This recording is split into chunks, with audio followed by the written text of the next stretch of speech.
성경 말씀 마태복음 11장 28절에서 30절 말씀입니다.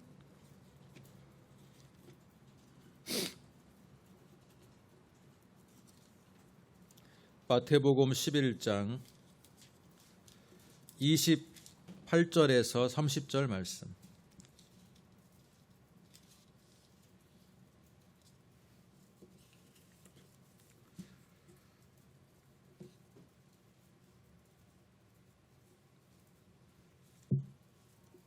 신약성경 17쪽에 있습니다. 마태복음 11장 28절에서 30절 말씀 같이 읽겠습니다. 수고하고 무거운 짐진 자들아 다 내게로 오라. 내가 너희를 쉬게 하리라. 나는 마음이 온유하고 겸손하니 나의 멍에를 메고 내게 배우라. 그리하면 너희 마음이 쉼을 얻으리니 이는 내 멍에는 쉽고 내 짐은 가벼움이라 하시니라. 아멘. 참된 안식을 얻는 길이라는 제목으로 우리가 말씀을 듣도록 하겠습니다. 우리가 읽은 이 본문의 말씀을 흔히 전도지의 앞면을 장식하는 말씀일 수 있습니다. 수고하고 무거운 짐진 자들아 다 내게로 오라. 예수님의 초대 말씀이라고 봅니다. 많은 영혼들을 초대하시는 주님의 초청의 메시지가 오늘 우리가 읽은 이 본문에 담겨 있습니다. 자, 오늘 우리가 읽은 이 본문을 읽을 때 우리는 몇 가지의 질문을 한번 생각해 볼 수가 있습니다. 너희를 쉬게 하겠다고 이렇게 해놓고 나의 멍에를 메라고 하신 이유가 무엇일까라는 겁니다. 28절과 29절이 언뜻 보기에 매치가 잘 안 될 수 있다라는 겁니다. 너희를 쉬게 하겠다라고 하고 그리고 나서 나의 멍에를 메라라고 말하고 있습니다. 이게 우리가 생각해 볼 수 있는 질문 첫 번째고요. 두 번째는 예수님께서 나는 마음이 온유하고 겸손하시다고 하면서 마찬가지로 멍에를 메라라는 겁니다. 그러면 예수님이 우리에게 지우게 하시는 멍에는 무엇이냐라는 게 두 번째 질문이 될 수 있습니다. 오늘 본문의 말씀을 직역하면 다 이렇습니다. 다 내게로 오라. 지금까지 계속 지치고 누군가에 의해 무거운 짐이 지워진 자들아. 그러면 내가 너희를 쉬도록 만들 것이다. 나의 멍에를 메라. 그리고 내게 배우라. 왜냐하면 나는 온유하고 마음에 낮아짐이 있기 때문이다. 그러면 너희 마음에 쉼을 얻을 것이다. 왜냐하면 내 멍에는 쉽고 내 짐은 가볍기 때문이다 라는 말이에요. 직역을 하면 우리하고 좀 어감이 좀 다를 수 있습니다. 나의 멍에를 메라. 그리고 내게 배우라 라고 하면서 예수님은 두 가지의 왜냐하면 문구를 우리에게 주셨습니다. 왜냐하면 나는 온유하고 마음에 낮아짐이 있기 때문이다. 왜냐하면 내 멍에는 쉽고 내 짐은 가볍기 때문이다 라고 말하고 있습니다.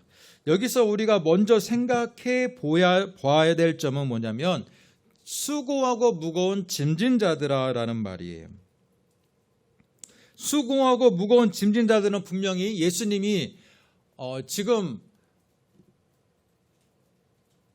대상을 향해서 지금 이야기하는 말씀인데 그 대상이 누구냐? 수고하고 무거운 짐진 자들이다 라는 겁니다. 이건 현재 완료 수동형이라고 볼 수 있어요. 그렇기 때문에 내 스스로가 내 어떤 짐을 진 자들이 아니라 누군가에 의해서 짐이 지워진 자들아라는 뜻입니다. 이미 과거에 지운 상태로 계속해서 머물고 있는 자들을 향해서 예수님이 말하고 있습니다. 자, 그러면 이 짐이 무엇이고 이 짐을 지운 사람은 누군가? 우리가 먼저 생각해 보아야 될 것은 무엇이냐면 그 당시에 이런 관용어가 있었다 그래요. 먼저 우리가 예수님 당시의 관용어를 생각해 볼 필요가 있습니다. 유대 랍비들이 백성들에게 가르치기를 율법은 인간들이 감당해야 할 하나님의 나라의 멍에다라고 이야기했다 그래요. 율법은 사람들이 감당해야 될 하나님의 나라의 멍에다. 자, 이것을 예수님이 염두에 두셨던 말씀으로 볼 수 있습니다. 수고하고 무거운 짐진 자들아 라는 것은 너희들이 랍비의 가르침에 의하면 율법의 짐을 지고 있는 자들아 라는 뜻일 수 있고요. 또 구약성경의 말씀을 보면 구약성경의 율법의 말씀은 약 613가지의 공식적인 율법의 말씀이 백성들에게 부과되었다 그래요. 그런데 613가지의 율법의 말씀만 백성들에게 부과된 게 아니라 율법을 연구하는 랍비들이 더 세분화된 율법의 조항들을 만들었습니다. 그렇기 때문에 예수님 당시에는 수천 가지의 율법, 또한 어느 지역에는 또 다른 백성들이 알지 못하는 율법들이 각 지역마다 여러 개들이 난립해 있는 상황이었어요. 수천 가지 율법들이 이스라엘 백성들의 어깨 위에 지워져 있었다는 거예요. 그렇기 때문에 예수님은 그들을 가리켜서 수고하고 무거운 짐진 자들아, 율법의 짐을 지고 있는 자들아, 다 내게로 오라. 내가 너희를 쉬도록 하겠다. 자유롭도록 하겠다라는 겁니다. 자유롭게 하겠다. 또 한 가지의 짐은 뭐냐면 만약에 첫 번째의 짐만을 우리가 생각해 본다면 이건 유대인들에게만 하는 말씀이겠죠.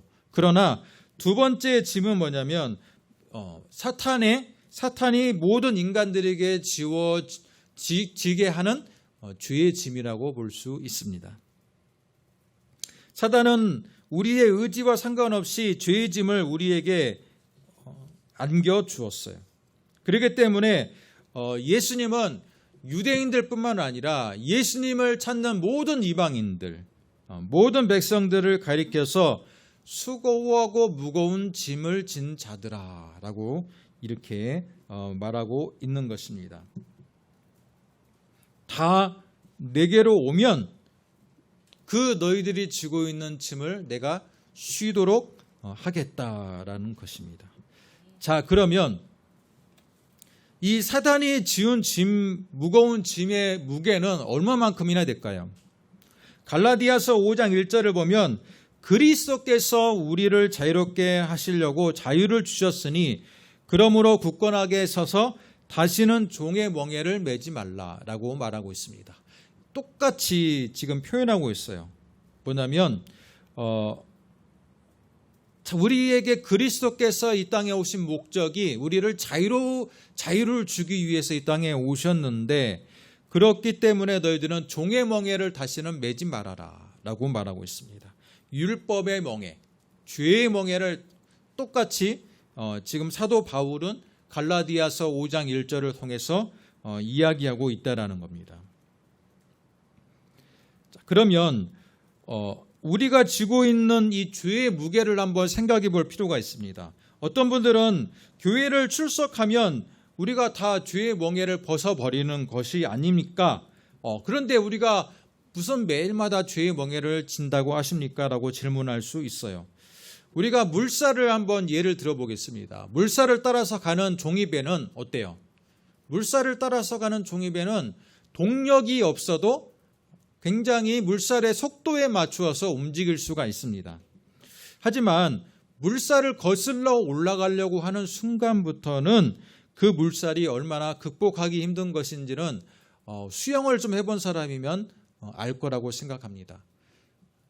파도가 없고 물살이 없는 그냥 수영장에서의 수영과 반대로 파도가 있고 물살이 있는 것을 거슬러 올라가는 것의 수영은 굉장한 차이가 있습니다. 마찬가지로 죄를 따라서 살면 죄의 물살을 우리는 잘 느끼지 못하게 됩니다. 죄를 따라 살기 때문에 죄가 얼마나 그 물살이 우리를 힘들게 하는지도 알 수가 없어요. 반면에 예수를 믿고 우리가 이제는 죄를 따라서 사는 삶이 아니라 죄를 거슬러 올라가는 삶을 살기로 다짐하는 순간부터는 그 죄의 물살과 무게는 생각지도 못하게 굉장히 크다라는 것을 알 수가 있습니다. 예수님은 바로 그것을 우리에게 말하고 있습니다. 예수님 하나님의 아들이 이 땅에 오셔서 많은 민중들의 삶을 딱 되돌아보니까 그들은 느끼지 못하고 있지만 그들의 삶 속에 너무나도 많은 짐들이 어깨에 지워져 있다라는 겁니다.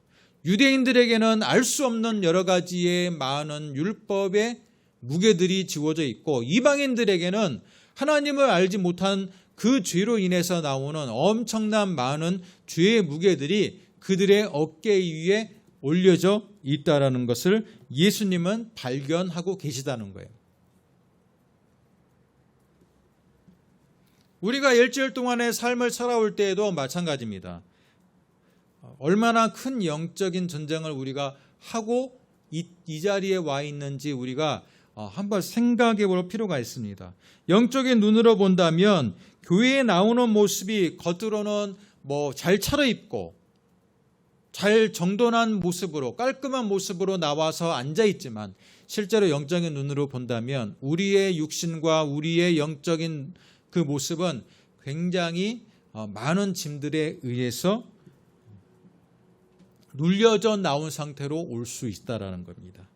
그렇기 때문에 예수님은 친히 하나님의 아들로서 우리에게 우리의 모습을 스스로 돌아보아야 할 것을 마태복음 11장 28절에서 우리에게 말하고 있습니다. 수고하고 무거운 짐진 너희들아 라고 말하고 있습니다. 그런데 예수님은 그 짐의 무게를 다 의식하고 내가 너희의 짐을 자유롭도록 쉬도록 하겠다라고 지금 28절 하반부에서 말하고 있습니다. 내가 너희를 쉬도록 하겠다. 쉬도록 하겠다는 건 뭡니까? 너희의 짐을 다 무장해제시키겠다라는 뜻으로 들려요. 그죠? 너희들의 짐을 다 내가 다 어깨 위에 쥐고 있는 모든 짐을 다 내려놓도록 하겠다라고 들립니다. 그렇기 때문에 우리는 28절에서 많은 기대감을 갖고 이 말씀을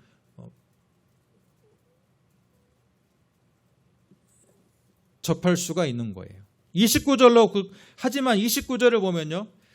대신에 예수님께서 너희들을 쉬게 하겠다라고 한 이후에 29절을 보면 예수님은 나의 멍에를 메고 내게 배우라 라고 되어 있어요.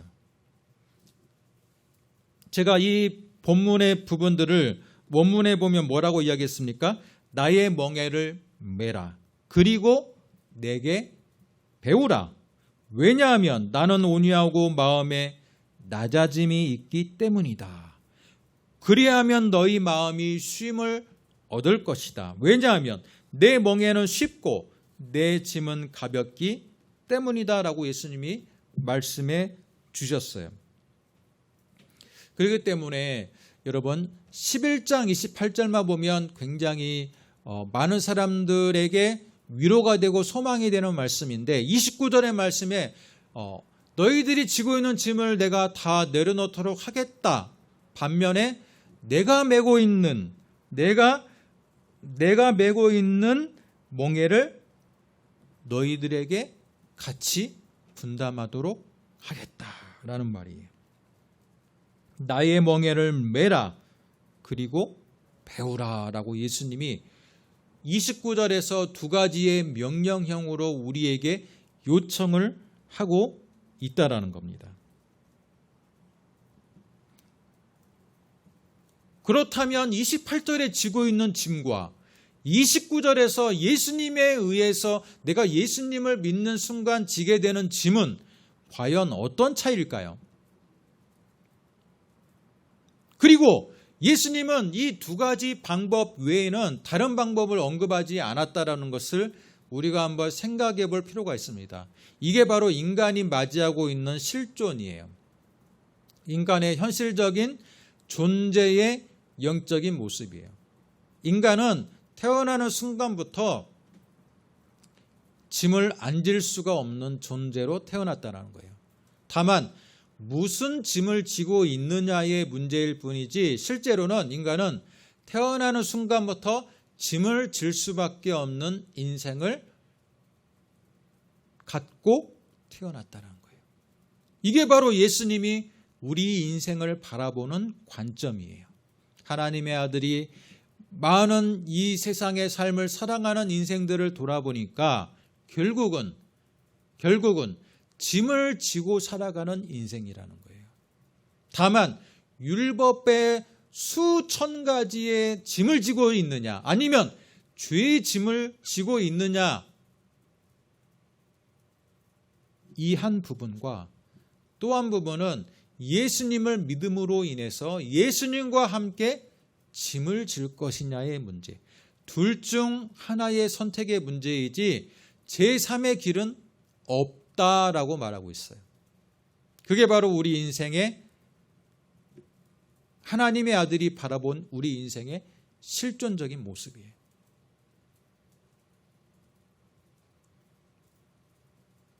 무신론자들의 많은 사상가들이 말합니다. 인간은 자유로운 존재다.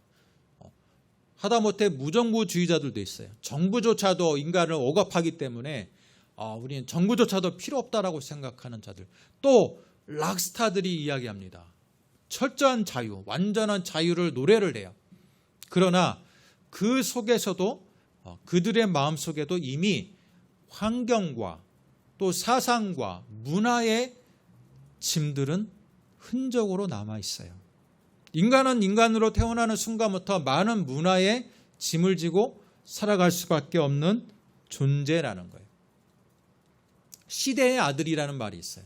그렇기 때문에 시대를 초월해서 어떠한 인간이 모든 것으로부터 자유롭게 존재할 수 없다라고 말을 합니다. 예수님께서는 바로 그들을, 그러한 인간의 실존의 모습을 멍에를 지고 있는 인간으로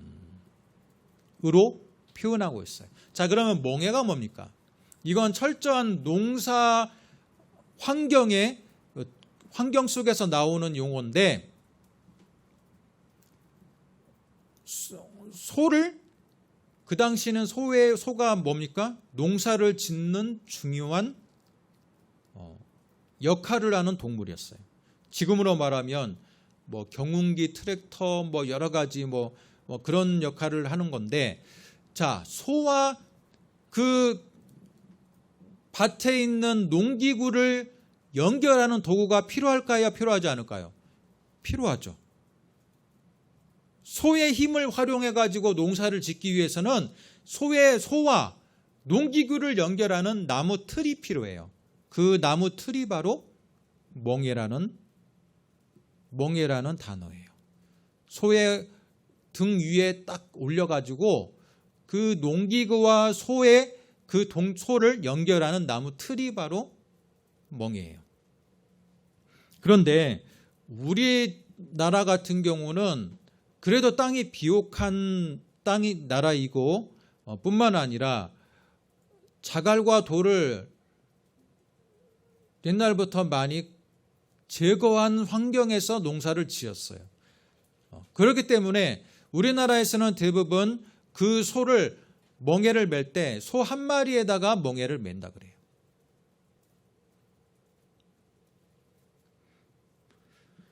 그런데 예수님 당시에 팔레스타인 지형으로 돌아가 본다면 팔레스타인 지형에서는 돌을 그다지 고르지 않아요. 또한 비옥한 땅이 아니에요. 그렇기 때문에 예수님의 비유에 보면 뭐가 있습니까? 돌짝밭에 떨어진 씨앗이 있고 가시밭에 떨어진 씨앗이 있고 길가에 떨어진 씨앗이 있어요. 자, 이것은 예수님이 없는 비유를 든 게 아니라 그 당시의 농사의 환경이 그랬다라는 거예요. 돌짝밭도 심했고 가시밭도 흔한 환경이 바로 팔레스타인 지역의 농사 환경이었다라는 거예요. 그렇기 때문에 그런 척박한 그 땅에 황소의 힘을 이용해서 농사를 짓기 위해서는 멍에를 지는 것이 필수인데 한 마리의 소로는 제대로 땅을 갈 수가 없어요. 워낙 척박하기 때문에. 그렇기 때문에 2마리 이상의 소를 연결해서 농사를 졌다 그래요. 예수님은 그 팔레스타인 문화의 환경에서 그것을 발견하고 지금 하나님의 나라의 비유로서 말씀하고 있는 거예요. 자, 29절을 우리가 다시 같이 한번 읽어보겠습니다. 같이 읽습니다. 나는 마음이 온유하고 겸손하니 나의 멍에를 메고 내게 배우라. 그리하면 너희 마음이 쉼을 얻으리니 라고 했어요. 나의 멍에를 너희들이 함께 메고 내게 배우라 라고 말하고 있는 거예요. 그러니까 황소가 소 2마리에 연결하고 있는 멍에를 지금 우리가 예를 들어서 예수님이 말씀하고 있다라는 겁니다.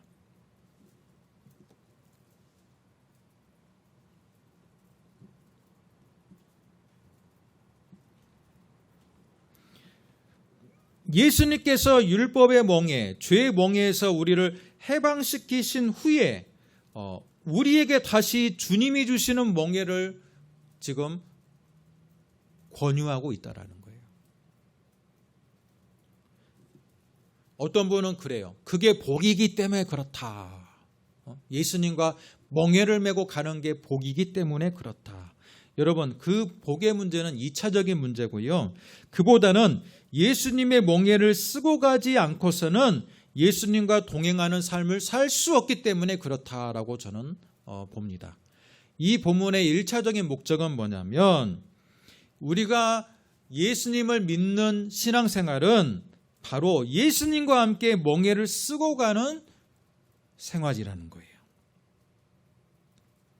예수님과 멍에를 쓰지 않는 신앙생활은 제대로 된 신앙생활일 수 없다라는 게 오늘 말씀에서 전제되고 있는 말씀이라고 볼 수 있습니다. 만약에 죄와 율법의 멍에에서 해방되고 우리를 그냥 주님이 그냥 놔두셨다라고 생각해 봐요. 여러분, 28절에서만 예수님의 역할을 28절로만 끝났다고 생각해 보세요. 수고하고 무거운 짐진 자들아 다 내게로 오라. 내가 너희를 쉬게 하겠다 하면서 예수님이 우리가 들고 있는 율법의 멍에와 죄의 멍에를 다 내려놓고만 끝났어요. 29절이 없어요. 그러면 어떻게 됩니까?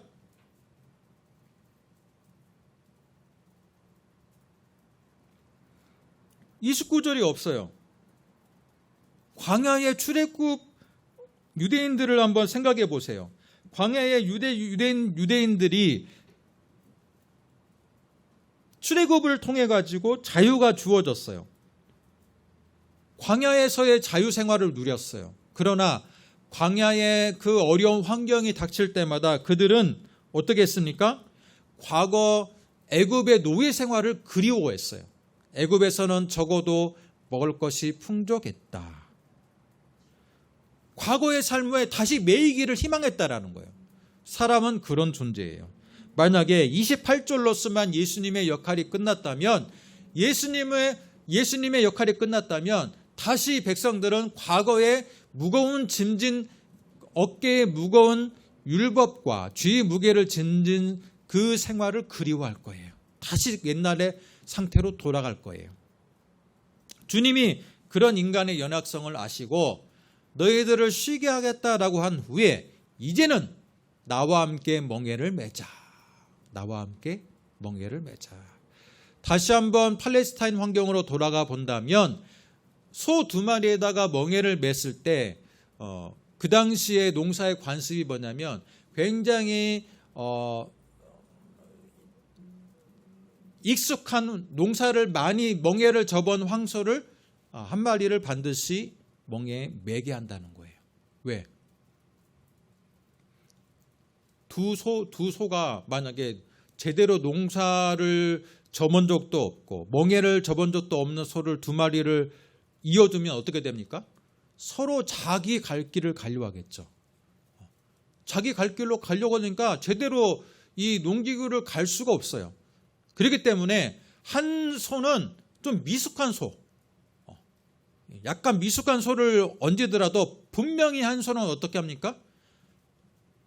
농기구를 많이 짊어주고 농사를 접은 그 멍게를 많이 접은 소를 반드시 한쪽에는 맸다라 그래요.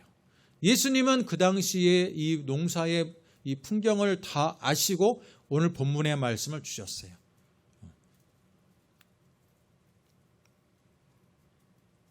때문에 29절 나는 마음이 온유하고 겸손하니 나의 멍에를 메고 내게 배우라 라는 거예요.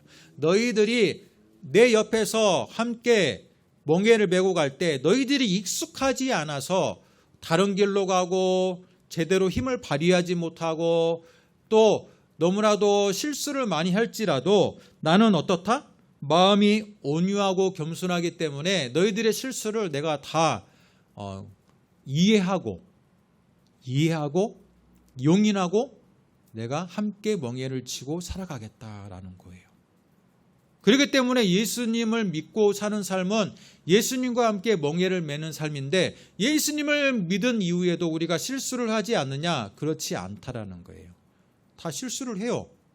우리는 익숙하지가 않으니까. 하지만 우리와 함께 멍에를 매는 것에 매우 익숙하신 예수님은 우리의 여러 가지 연약함을 다 아시면서 또 마음이 어때요? 온유하고 겸손하기 때문에 우리의 모든 연약함과 실수를 다 용납하시면서 우리와 함께 동행한다는 말씀이 바로 29절의 말씀이라고 볼 수 있습니다. 말씀의 결론을 우리가 한번 내려보겠습니다. 오늘 말씀은 우리 인간은 결국은 짐을 질 수밖에 없는 인생이라는 거예요. 완전한 짐에서부터 자유로운 인생은 없다라는 거예요. 그런데 그 짐에서부터 짐을 맬 수밖에 없는 인간의 그 실존적인 환경 속에 예수님은 예수님과 함께 멍에를 매느냐 아니면 예수님이 없는 죄의 멍에를 매느냐는 엄청난 차이가 있다라는 것을 우리에게 말씀해 주고 있습니다. 또한 신앙생활이라는 것은 예수님의 멍에를 쓰고 가는 생활이라는 거예요. 예수님과 함께 멍에를 매지 않으면 신앙생활을 제대로 할 수 없다라는 겁니다. 그런데 많은 신자들이 쿨한 신자가 되기를 원해요. 뭐냐면 나는 좀 예수 믿는 사람 하면 답답한 사람들, 좀 뭔가 매어있는 사람들이란 이미지가 지금 세상적으로도 기본적인 그런 이미지인데 나는 조금 더 쿨한 신자가 되고 싶어. 믿지 않는 자들하고도 잘 어울리고 또 세상 사람들에게도 저 사람 되게 쿨하다라는 사람 얘기를 듣고 싶고 그래요. 그런데 한번 생각해 볼 필요가 있습니다. 세상 사람들한테는 저 사람 쿨한 신자야 라고는 그런 칭찬을 들을 수 있어도 만약에 우리가 너무나도 그런 자유를 누린다면 예수님과의 동행함은 잃어버릴 수 있다는 거예요.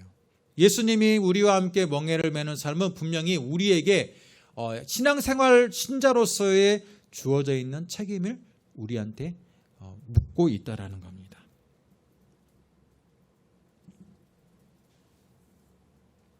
또한 예수님은 친히 하나님의 아들로서 이 땅에 온유하고 낮아진 모습으로 멍에의 본을 보여주셨다라는 겁니다. 예수님도 하나님의 아들로서 때로는 하나님의 뜻대로만 걸어가는 그 길이 굉장히 무거웠어요. 여러분, 예수님의 겟세마네 기도를 한번 생각해 보겠습니다. 예수님께서 뭐라고 이야기하셨습니까? 주여, 원하건대 당신의 뜻이라면 이 잔을 내게서 옮기시옵소서. 하지만 그것이 당신이 원하는 바가 아니라면 내가 이 잔을 마시도록 힘을 주옵소서. 하나님의 아들이지만 이 땅에 오셔서 그 십자가의 그 짐을 감당한다는 그 사실이 예수님이도 감당하기에는 너무나도 인간적으로 힘들었어요. 그렇기 때문에 본인이 지고 있는 이 멍에가 바로 겟세마네 동산에서 기도할 때 그 멍에가 너무나도 무겁고 힘들다는 사실을 예수님이 가감없이 하나님께 지금 기도하는 거예요. 내 멍에가 이렇게 무겁습니다. 그러나 예수님의 기도가 그걸로서 끝나는 게 아니라 뭡니까? 그러나 하나님께서 이 멍에를 계속 지기를 하나님께서 원하신다면 내게 이 멍에를 감당할 수 있는 힘을 주옵소서라는 걸로 예수님은 기도를 마치셨습니다. 마찬가지로 예수님은 우리에게 예수님과 함께 지는 이 멍에의 삶이 무엇인지를 우리 바로 마태복음 16장에서 우리에게 말씀해 주고 있습니다. 마태복음 16장 18절을 한번 찾아보겠습니다.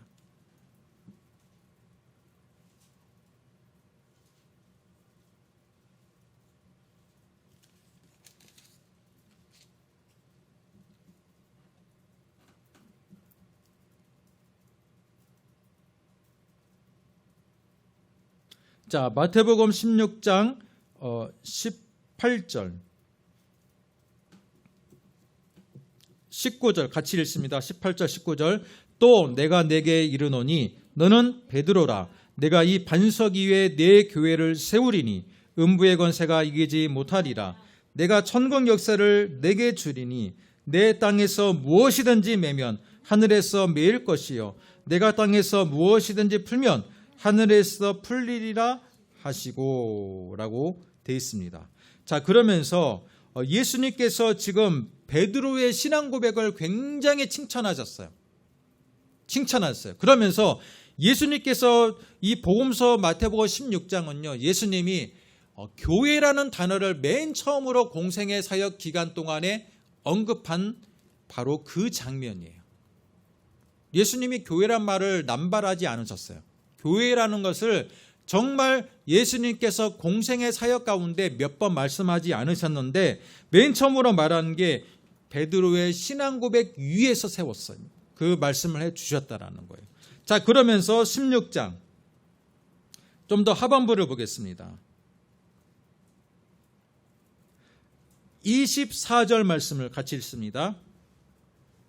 이에 예수께서 제자들에게 이르시되 누구든지 나를 따라오려거든 자기를 부인하고 자기 십자가를 지고 나를 따를 것이니라. 지금 예수님께서 교회라는 단어를 맨 처음으로 언급하시면서 너희들이 나와 함께 이제는 교회의 일원이 되고자 하느냐? 그렇다면 너희들은 누구든지 나를 따라오려거든. 이것을 오늘 읽은 본문 말씀과 매치를 시켜본다면 누구든지 나와 함께 멍에를 매려 하거든 누구든지 나와 함께 멍에를 매려 하거든 자기를 부인하고 자기 십자가를 지고 나를 따를 것이다 라고 예수님이 말씀해 주고 계시다는 거예요. 그러니까 예수를 믿는 삶이라는 게 바로 죄의 무게에서는 해방되었지만 이제는 예수님과 함께 나를 부인하고 나의 십자가를 지고 따르는 그런 멍에가 예수님과 함께 져야 되는 삶이 기다리고 있다라고 말하고 있습니다. 교회사의 역사를 보면요, 바로 그거예요. 성령이 강력하게 역사에서 부흥하던 시절이 있고 또한 교회가 매우 시험이 들어서 부패하던 시절이 있어요. 그런데 그 역사 일면을 찾아보면 교회가 부흥하던 시절에는요, 바로 이처럼 자기 희생을 감수하면서 교회를 섬기는 자들이 많았던 시절에는 교회가 부흥해요. 반면에 자기 희생을 감당하지 않고, 그죠? 예수 천국의 티켓은 따지만 그것과 동시에 내가 져야 되는 이 무게를 너무나도 무겁게 생각한 나머지 편하게 신앙생활을 하려고 하는 순간에 그 시절이 그런 사람들이 많아지는 시절에는요, 교회는 쇠퇴하고 타락하게 돼 있다라는 겁니다. 이것은 교회사에 면면하게 흐르는 그러는 진리예요. 지금 우리가 살고 있는 이 시대에도 예수님은 우리에게 초대장을 내밀고 계세요. 너희들의 무거운 짐을 내가 자유롭게 할 것이야. 반면에 너희들은 나와 함께 멍에를 매는데 나는 매우 마음이 온유하고 겸손한 소고 또한 내가 경험이 많은 소이기 때문에 나와 함께 멍에를 매면 너희에게 그렇게 큰 짐을 내가 져주지는 않을 거야. 반면서 너희들이 져야 될 짐은 나와 함께 져야 될 짐은 자기를 부인하고 너의 십자가를 지는 그런 삶이야. 너희들이 때로는 넘어지고 때로는 어려울지라도 나는 마음이 온유하고 겸손하기 때문에 너희들의 실수를 다 감당하고 용납할 자세가 되어 있어. 지금 오늘 본문의 말씀은 예수님이 그런 의미로 우리에게 말씀을 해주고 있어요. 어떻게 보면 당시의 농경 문화의 그 문화를 예수님이 그대로 빗대어서 이야기하는 것이지만 또 반면에 영적인 그 인간이 맞이하고 있는 실존의 모습을 너무나도 잘 표현하고 있는 거예요. 인간은 결국은 어떤 짐을 지느냐의 문제일 뿐이지 짐을 지지 않는 인생의 삶은 없다라는 거예요. 짐을 지지 않는 인생의 삶은 없다라는 거예요. 예수님과 함께 짐을 질 거냐, 아니면 나 혼자 죄의 짐을 지고 가는 인생을 갈 거냐. 예수님은 우리에게 질문하고 있고 계속해서 나와 함께 짐을 지자. 나는 마음이 온유하고 겸손하기에 너의 연약함을 다 감당할 수 있는 그런 준비가 되어 있다라고 말하고 있는 거예요. 기도하겠습니다. 하나님 아버지 감사합니다. 오늘 우리에게 주시는 이 말씀을 통해 예수님은 친히 우리에게 함께 짐을 지는 그런 삶의로의 초대장을 우리에게 주고 있습니다. 우리가 그동안 예수님과 함께 동행한다는 것의 의미에 대해서 오늘 이 멍에의 비유를 통해서 다시 한번 그 진리의 말씀을 생각해보는 시간 되게 하시고, 내가 예수님과 함께 동행할 때 어떤 짐을 또한 감당해야 되는지에 대해서 한번 생각해보며 다짐하는 그런 결단의 시간이 되게 하여 주옵소서. 예수님의 이름으로 기도드립니다. 아멘.